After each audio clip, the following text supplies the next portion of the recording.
So first of all, there are a couple of handouts coming around. One, single page, single sheet, double-sided. It's some online sources and further bibliography about the topics, about Roman city life in general, but in particular about leisure and entertainment, some of which are freely accessible, some of which are not. But I've given some notes by most of the entries about what I think is especially useful, might be worthwhile buying, worthwhile investing in, and so on. So that's just a single double-sided sheet. And then there's another handout. It's 2 sheets, numbered 1 to 4. There are some text excerpts on this. Some of these are the same as in the course book, actually, so it repeats some of that material. Some of them, where you're given a very small excerpt from a source within the course book, it expands on that excerpt to put it in context. And some of them relate to what I'm going to be talking about on the screen. But this is a resource that's mainly for you to take away and use at a later stage. I'm not going to be looking at much of this in detail. Okay, so I want to start off with by putting the games in context, putting leisure and entertainment in context. So a little bit about historiography. So I guess the first approach, the approach that was adopted by people working on the ancient world up to the latter part of the 20th century could be described as falling under 2 headings. First of all, an antiquarian approach, which was what exactly went on at these kinds of games. What kinds of gladiators were there? What did a chariot driver, what did he wear? What was his padding? Which festival did the games take place on? So a very detailed descriptive account. That was one branch of the approach. The other branch was a moralizing one, which was to push the games to one side and say, we don't really like this aspect of Roman antiquity. It's very difficult to square, in particular, gladiators, violent deaths of criminals in the arena. How does that square with holding up the ancient world as an example that we should follow? So you'll see there's a nice book by Michael Grant from the 1970s about the gladiator. But at the beginning, in his preface, he talks about this being the equivalent of Nazi Germany. So sort of a moralizing take. If we must look at it, then let's put it in this box. And then towards the last decades of the 20th century, a more contextualizing approach that said whatever we feel about some aspects of Roman entertainment and its violence and its sadism and its voyeurism, nonetheless, why did it work like this? Why in this time and place did these games begin? Why did they develop? Why did they take on the importance that they had? And people would look at a range of categories. They'd look above all at their political importance, the central role that games played in elites maintaining their authority, whether it was in Rome or in a city like Pompeii, in an ordinary city of the Roman Empire. So kind of gift-giving to the people to create loyalty. That was one approach. Another approach was socio-cultural. How did going to the games, being a spectator, how did that establish you as a Roman? How did that kind of create your own sense of identity? Maybe seeing your enemies being destroyed in the arena, prisoners of war brought from some distant triumph and wiped out, or gladiators dressed up as ancient enemies of Rome. That was also another approach. And then the final approach, very nicely explored in Garrett Fagan's book, which is on your handout, is about the psychology of being a spectator. How did this work? What actually were the experiences? Going beyond the trite, when people get together in crowds, they behave badly, or are prepared to countenance things they wouldn't do as individuals, trying to explore in rather greater depth using insights from psychology and sports science and sociology. So it's very much in that latter kind of interpretive and contextualizing area that I want to look at the games today, and I want us to explore some sources today. If you want, it's very easy to come up with modern counterparts about why the games remain significant. You can do it from almost any kind of time and place, but here's 3 American presidents, 2 doing what they're expected to do, which is throwing the first pitch at the opening day of the baseball season, and then the third, the most recent incumbent, declining to do so, but not because he's bad at baseball, apparently.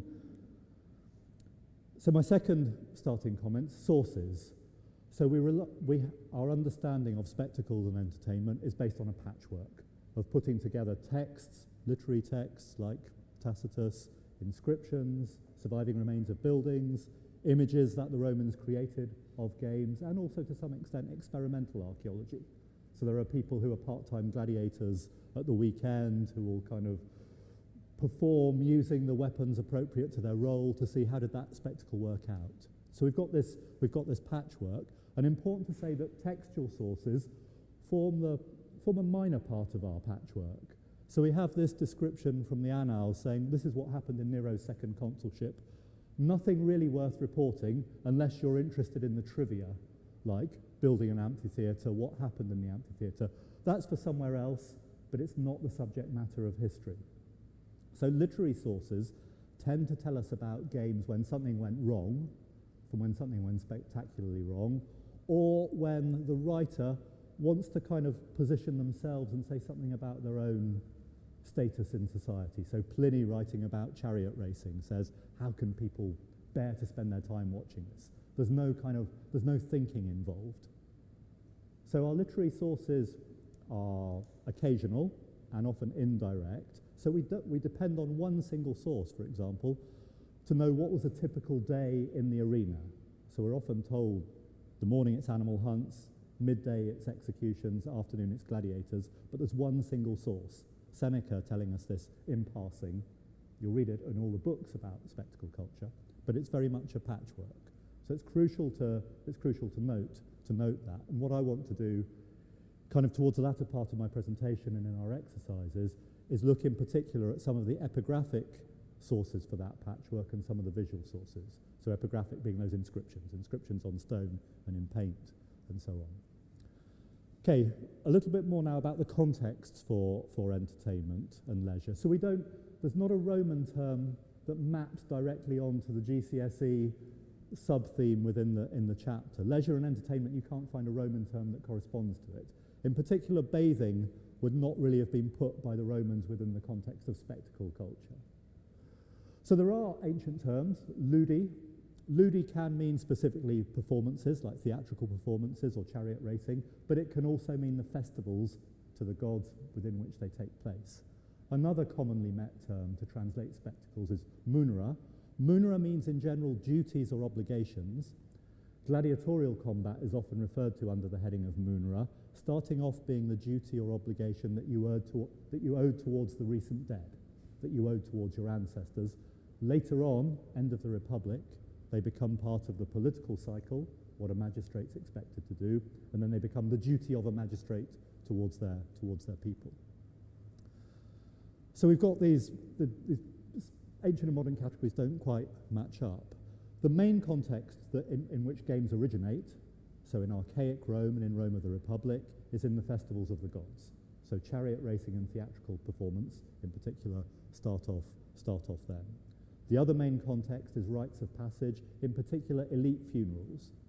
So we have from the 3rd century BC onwards occasional references to gladiators fighting at the funeral of a member of the Roman elite. Increasingly, games become part of urban political life, so putting on theatrical shows and circuses in the Republic become part of the cursus honorum, i.e. that sequence of political offices that you're meant to occupy as a male member of the senatorial class. So at certain stages within that, certain magistracies, you pay for putting on games. So when you're an aedile and a praetor. Games then under the empire, both in Rome and more widely within the empire, games and now bathing can be put under the general heading of euergetism. So euergetism, Greek root, doing good works, in particular the good works that you're meant to do as a member of the elite towards your fellow people, whether they might be your fellow Romans in Rome itself or they might be your fellow Pompeians. So euergetism, giving gifts in order to maintain political dominance, is a key context for understanding games. Games also develop as part of Roman political expansion. So in the context of Roman conquest of Greece, Romans meet athletics. So athletics becomes part of the spectacle cycle at Rome. So games kind of proliferate. The number of different types of activity develops. We also see that political expansion is celebrated through games. So triumphal games become another part of the repertoire. Alongside the festivals and the funerals, we also have the triumph as being a key occasion in which games happen. And because lots of magistrates are putting on lots of games, one of the difficulties is remembering, did we see those 5 gladiators when it was the praetorship of X or the aedileship of Y? So giving games has its own internal dynamic of showmanship, that in order to make your game stand out, there's either got to be more or more diverse or more spectacular. So there's this kind of theatrical dynamic to them. And Roman economic growth is also important. So for example, chariot racing requires very expensive stud farms for breeding circus horses in North Africa. Those horses have to be brought from North Africa to Rome by specialized staff, and you can't get many circus horses on a Roman ship. All of this is very expensive.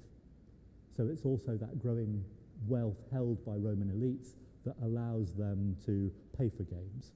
The scale of games wouldn't be thinkable without that. So to give you a sense of that scale, the sort of the lived experience. So early 4th century AD, at Rome, more than half the year given over to ludi. So festivals take up a huge part of the calendar. So if we're thinking about making arguments that this is not some trivial peripheral part of Roman life, this is central to Roman life, you've just got to put those numbers of days into the calendar. Funerary games, so going back in time a bit, 65 BC, Caesar, commemorating his father, wanted to show 320 pairs of gladiators and arm them with silver weapons. You know, part of that kind of Cameron Mackintosh showmanship involved in games. He didn't get to do this in the end, but that was the plan. Well, the triumph is another key context. So Trajan's Dacian triumph, beginning of the 2nd century AD, 123 days devoted to triumphal games. So within a single year, added on to the ludi, you know, the normal festival cycle. So the scale is big. Okay, political importance. I just want to make this example in passing. The first text on your handout is a section from Augustus's autobiography, the Res Gestae. So the account of his deeds put up on a bronze tablet outside his tomb. And a long chapter in this, well, parts of 2 chapters actually, talk about his games giving. And what we might note is different things, you know, the diversity, all kinds of spectacles put on. Gladiators, chariot racing, theatre, athletics, animal hunts, mock battles in a specially excavated arena by the Tiber. That they involve very large numbers of participants. He's also emphasizing in that text the authority under which he does it. So sometimes in his own name, sometimes on behalf of other magistrates who he's sparing the expense, sometimes in the names of his children and so on. So really consolidating himself as the games giver par excellence. You will get, Arlene is going to distribute these slides, so don't worry about every last detail on here. So they're summarized here, backed up on the handout. So that's one example of games given. I want to spend a bit more time though looking at monuments and starting with the Colosseum, again to think about that political context. But as an intro slide, it's worthwhile flagging how prominent structures still are within a contemporary Roman landscape that are given over to bathing and to spectacle. So just 4 examples on the screen: Baths of Caracalla at the top, looking at what's left of the hot room, the Colosseum on the left, the Theatre of Marcellus looking very similar to it on the right, and then Piazza Navona, which takes the shape of the athletic stadium built by the Emperor Domitian. So walking around Rome now, you can't avoid these enormous monuments given over to spectacle culture. And this, I hope this shows up okay, this is looking at a model of 4th century Rome, looking as it were, we're poised just above the Vatican, looking east across the city. The Campus Martius is in the foreground, and then up here we've got, this isn't going to show up too well, in the background the Circus Maximus and Colosseum. Everything in red is for athletics or chariot racing or gladiators. Everything in blue is large-scale baths. So you can see just a big part of urban space in antiquity is devoted to this. But let's focus on the Colosseum as one of our main examples. So the Colosseum, important to note where it's put up. So Nero devotes a huge part of Rome to a park for himself, the so-called Domus Aurea complex, which has building and parkland and water features and so on. Nero commits suicide AD 68. After civil war, a new dynasty comes into power, the Flavian dynasty. And one of their first acts is to appropriate that park and turn it back to the people of Rome. So a huge central urban space is given back to the population as an urban amenity. And in the middle of that space, the Colosseum is built. So the site is important. I'm going to jump a couple of slides. What the Colosseum celebrates is triumph. In particular, triumph in the Jewish war by the Flavians. So this is a revolt. The revolt is suppressed by Vespasian, the new emperor, with his elder son Titus. And the Colosseum is constructed to make a permanent reminder of that triumph. So there are 4 inscriptions at least set up around the major entrances. This is one of them. The text has been, it was put on in bronze letters. The bronze letters were detached, reused, but the holes to attach them still survive, and you can reconstruct what the inscription said from those holes. It gets updated. Initially it says Vespasian did it. Later on there's a little T added. Sorry, my pointer's not working, so I'm just going to, it's here. There's a little T added. The Colosseum is started off by Vespasian, but it's finished after he dies in AD 80. So Titus puts his T in to say actually it was Titus that built it. He's otherwise got the same name as his father. It's the new amphitheatre. The Colosseum is known in antiquity as the Flavian Amphitheatre. The Colosseum, which I'm going to call it, it's easier, is a name that comes through in popular use later. And it says why they did it, ex manubii. So manubii are the spoils of war. In other words, nobody else's money was spent doing this.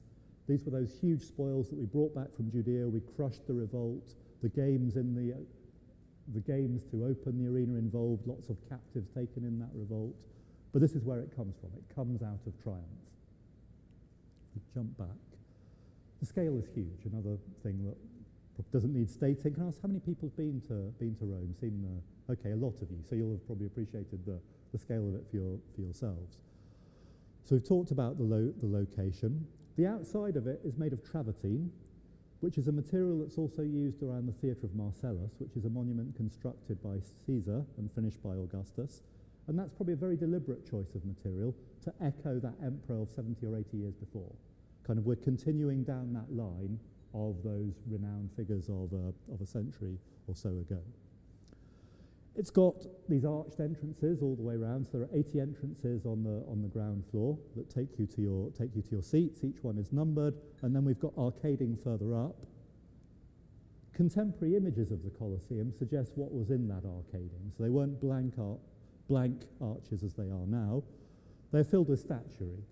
We're not quite sure what the form of that statuary was. This is a tomb relief of an architect that suggests some of the statues would have been heroic figures, suitable ones for a triumphal monument.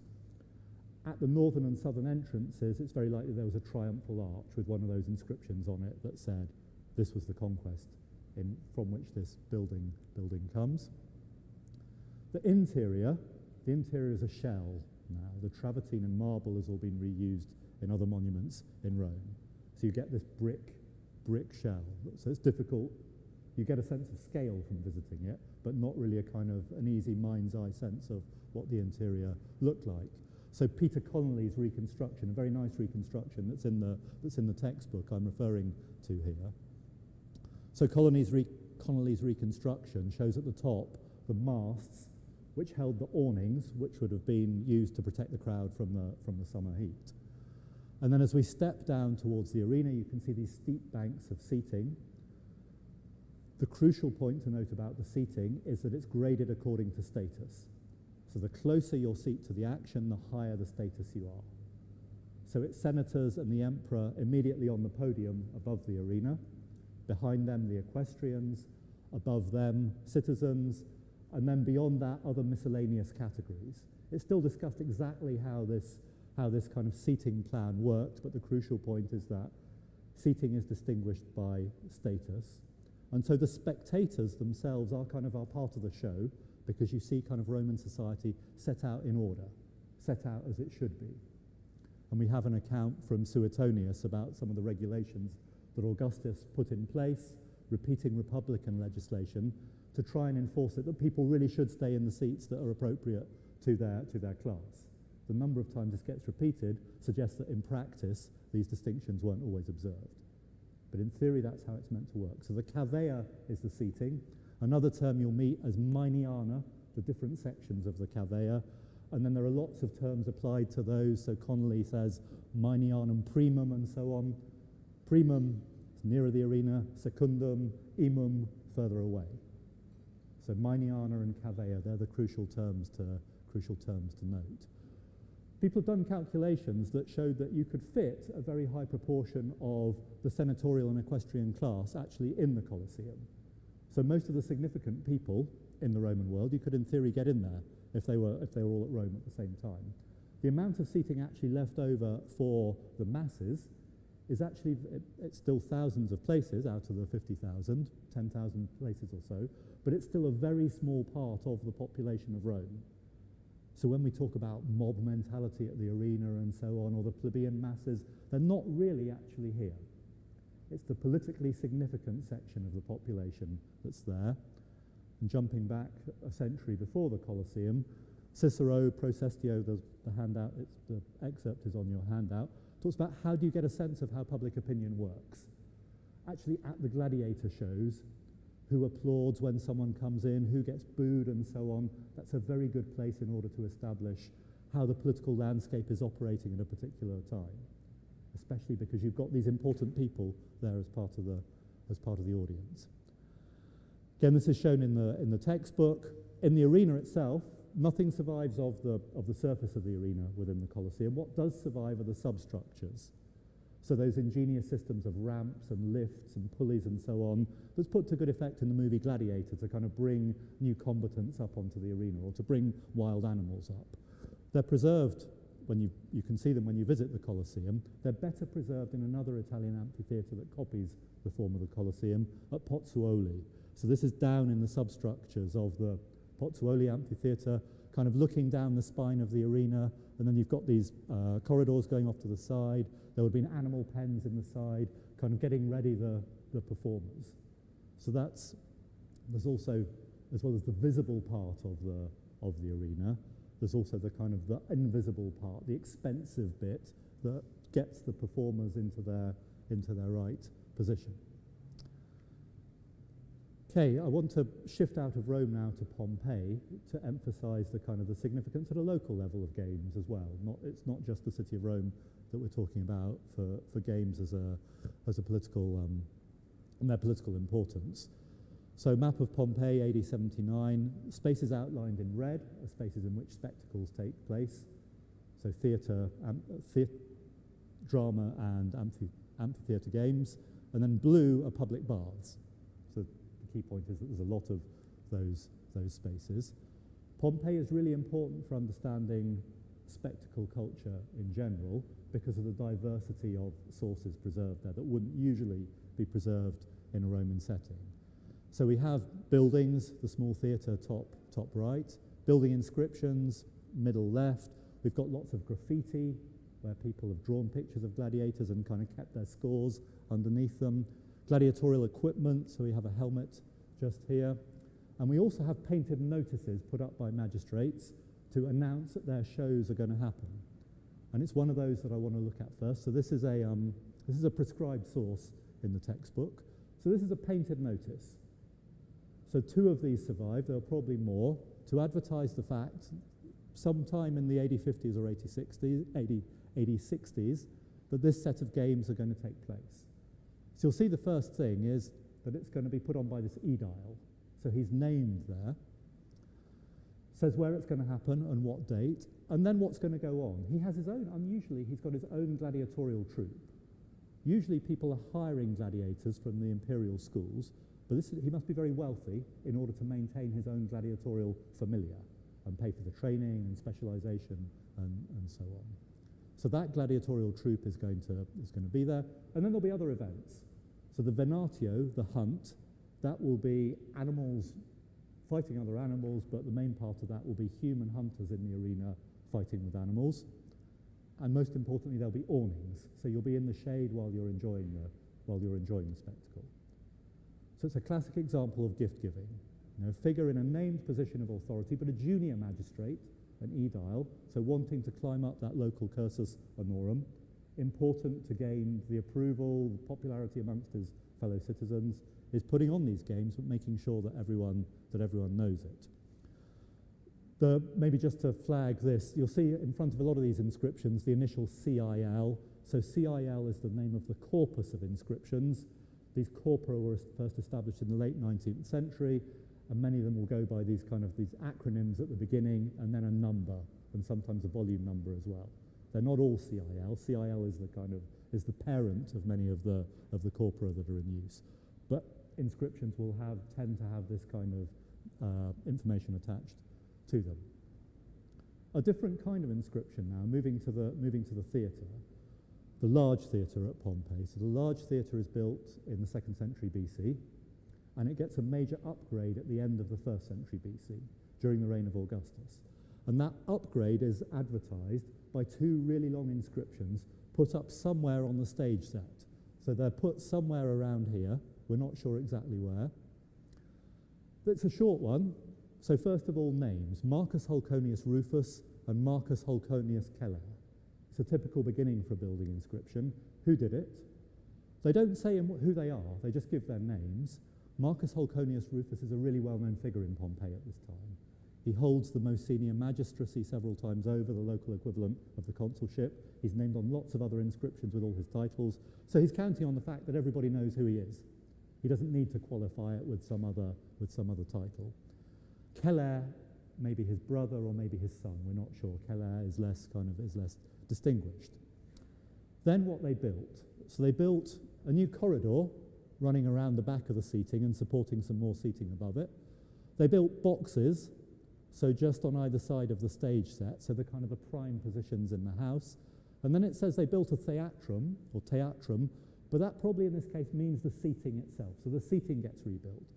Effectively, most of the building is reconstructed and advertised in this monumental form. Where did the money come from? Not from the public purse, but from them.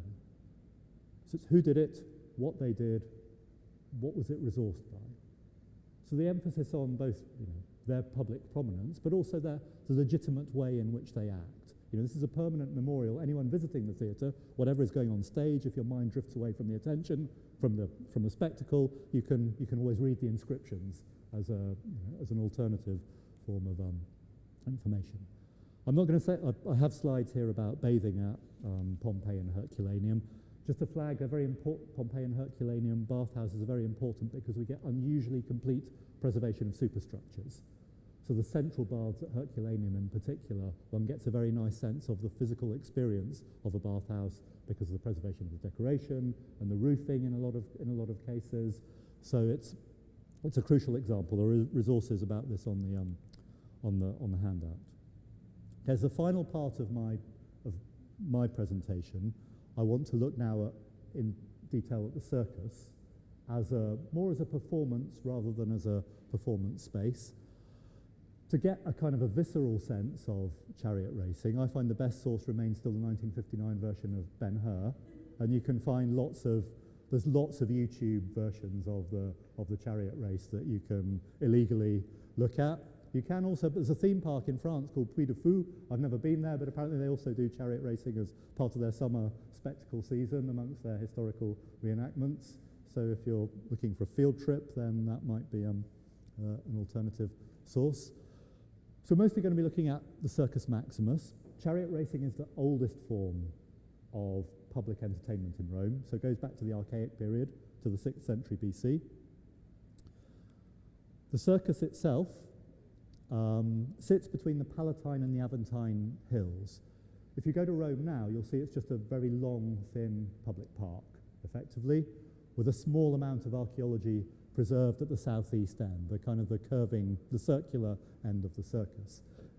When you see it now, especially on the Aventine side, the southern side, it gives you a nice sense of that first circus, actually, when there would have been a long grassy space and a hillside to sit on, where you could watch the race in progress. Again, a Peter Connolly reconstruction. It's the one from the textbook, showing the circus in the 4th century AD. So at the height of its kind of splendor, after lots of different phases of imperial building. This is going to clutter the slide a bit, but what I've tried to do on this is both combine some chronology and also some key features of the building. So it doesn't start to get built in permanent form until the end of the 4th century BC. So the carceres, the gates that the chariots come out of, they're built in a permanent wooden form, 325 BC. The Emperor Claudius gives them a stone form in the middle of the 1st century AD. Caesar is an important builder here. Caesar separates the track from the seating by building a long drainage ditch all the way around the track. Augustus puts in an imperial box, and he adds an obelisk in the middle, Agrippa adds some dolphins from the ways of counting the number of laps taken. The main seating is created by Trajan. Titus installs another triumphal arch. So it's all of these different imperial contributors kind of creating in perpetuity a gift to the people. So as well as the temporary games giving, there's also the arena which lasts. So the way in which the circus works, if you've not seen Ben-Hur, is that the magistrate will make the signal for the race to start. The magistrate drops his hanky. The springs are released, so all of those gates open at once, a bit like a kind of horse race start. Everyone makes for this line, and then people jockey for position as they start to get there. They then run 7 laps around the arena.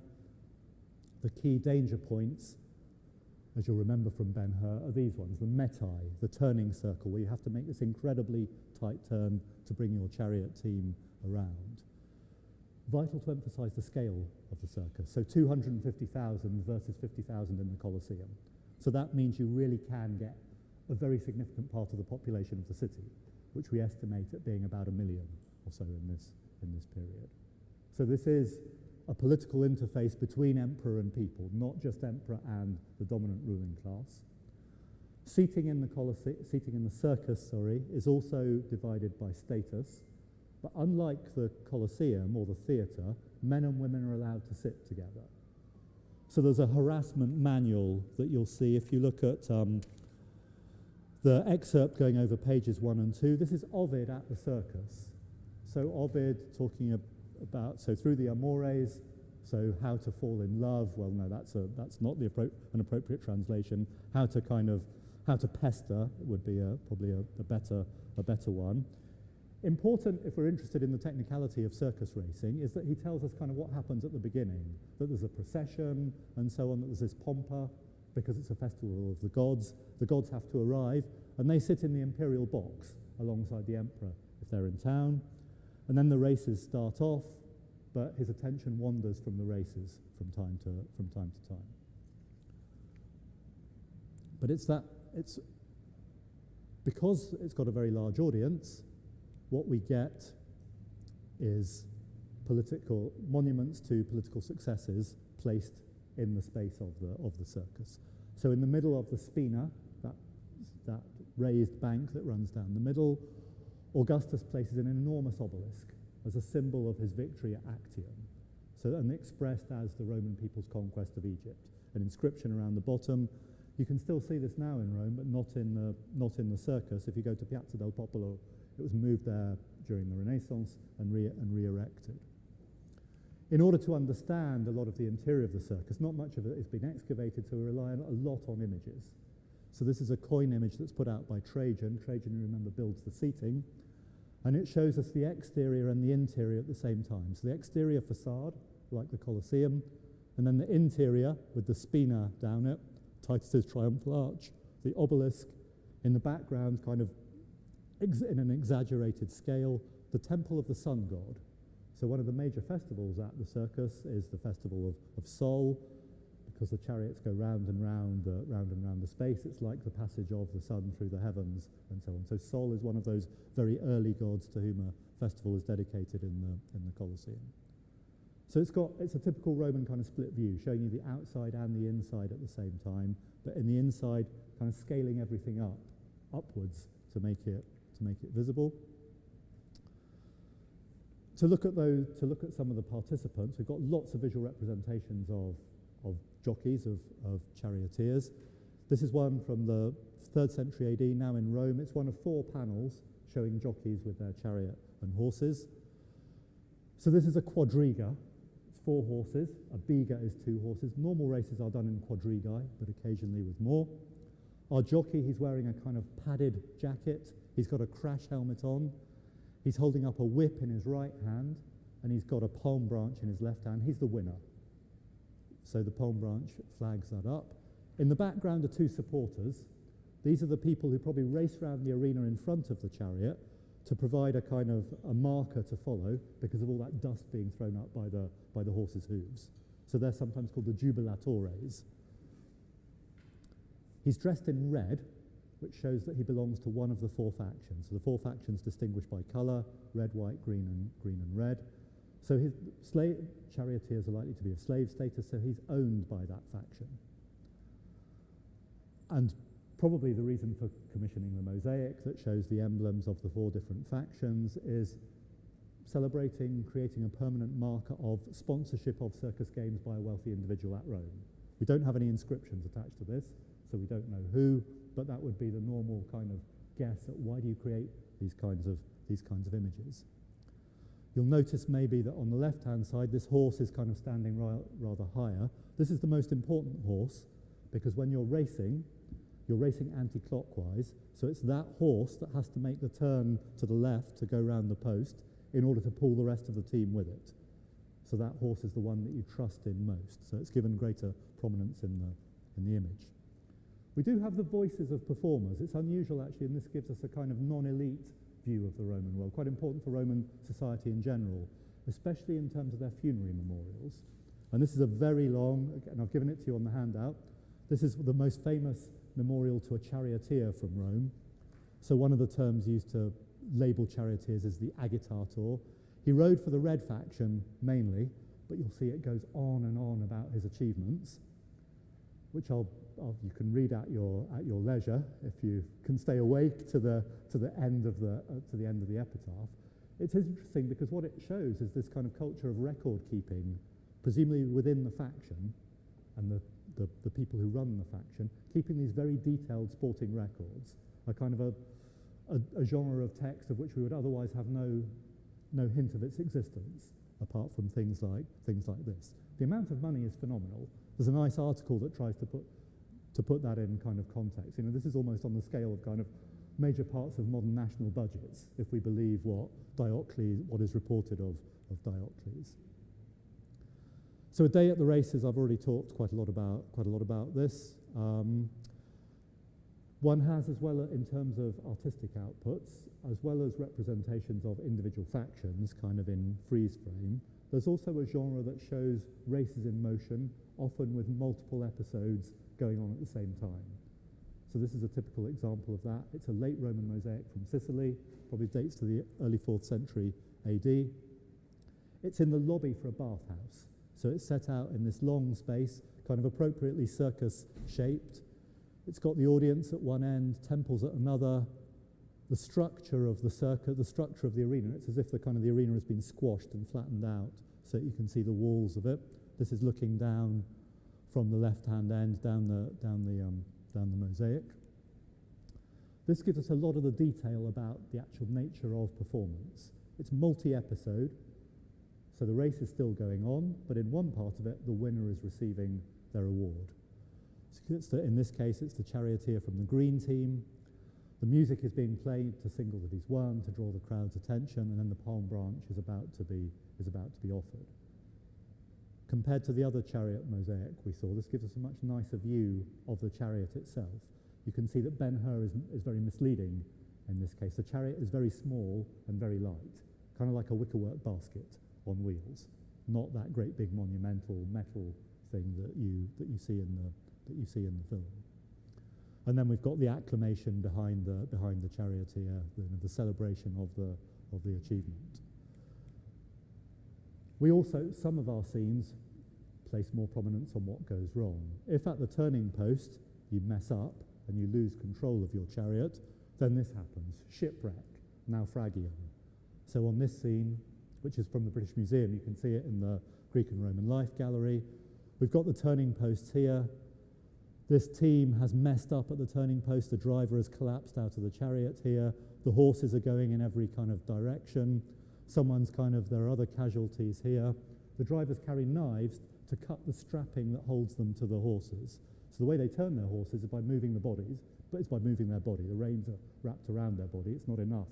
The speed is too much and the pull is too much to control it with your hands. So it's wrapped around your body, but in the event of a crash, then it's a high-risk enterprise. So you carry a knife to cut yourself free. My final kind of comment for this part is to look also at the agency of the spectators with a couple of examples. Spectators try and influence the outcome, not just by cheering, as Ovid reports, but also through curse magic. So this is where you curse the charioteers of other factions. And this is a curse from North Africa. It's in the textbook. The textbook just takes an excerpt, which is the piece I've got underlined, and it's calling on a malevolent spirit to act against the green faction, both the horses and the drivers. And it kind of describes this in some detail. It's a sort of overkill in order to make sure that the curse works. I don't know if people have been to Bath and have read any of the Bath curse tablets, which often do the same thing about overkill. That's directed against thieves, not charioteers, but they kind of specify lots of different punishments for the thief in order to make sure that one gets them. On the other side, so we've got the Latin text on one side. On the other side, we've got an image of that daimon that you want to act. And the daimon is called upon with these kind of magical names in order to compel it to act against the other charioteers. Other examples of political action, sometimes, as I said, when things go wrong or exceptional events happen, then literary sources do talk about them. And this is where we see the power of the circus or the Colosseum as a political interface. So AD 69, after the death of Nero, there are still unpopular figures around from Nero's regime. And in one instance, the death of this popular figure is called for from the new emperor. The new emperor acts on the people's behalf. So the person who's concerned commits suicide in the end before they're executed. But Tacitus mentions in passing, why does this kind of happen? The people wanted this to go on, so they broke into the palace where the emperor was. They also go into the circus and in the theatre, where the mob enjoy a special license. In other words, there's this kind of expectation that representation can be made in the circus. It's legitimate to ask for things that you want, not just to be the passive spectator, which makes that, that point about the capacity of the circus an important one. When you have that mass demand for these kind of events, then the emperor is placed in a position where they need to respond in some way or other. Their authority is challenged, so the request either needs to be visibly suppressed or acted on to show imperial generosity.